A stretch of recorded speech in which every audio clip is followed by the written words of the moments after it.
এপছুৰ কেন্দ্ৰীয় কাৰ্যালয়ত বডোফাৰ নৱনিৰ্মিত ব্ৰঞ্জৰ প্ৰতিমূৰ্তি আৰু শ্বহীদ স্তম্ভ উন্মোচন। বডোফাৰ উপেন্দ্ৰনাথ ব্ৰহ্মৰ ব্ৰঞ্জৰ প্ৰতিমূৰ্তি উন্মোচন কৰে এপছুৰ সভাপতি দীপেন বড়োৱে।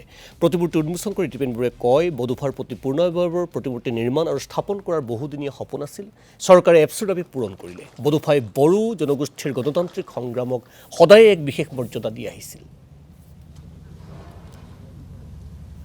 নিখিল বড়ো ছাত্ৰ সন্থাৰ মুখ্য কাৰ্যালয় বডোফা হাউচত আমাৰ বহুদিনীয়া এটা আশা আছিল, উপেন ব্ৰহ্মৰ এটা স্থায়ী প্ৰতিমূৰ্তি আৰু লগতে আমাৰ বড়োলেণ্ড আন্দোলনৰ শ্বহীদসকলক শ্ৰদ্ধাঞ্জলি জনাবৰ কাৰণে এটা স্থায়ী এটা টম্ব, সেই টম্ব আৰু প্ৰতিমূৰ্তি স্থাপনৰ লক্ষ্যৰে আমি কাম কৰি আহিছিলোঁ।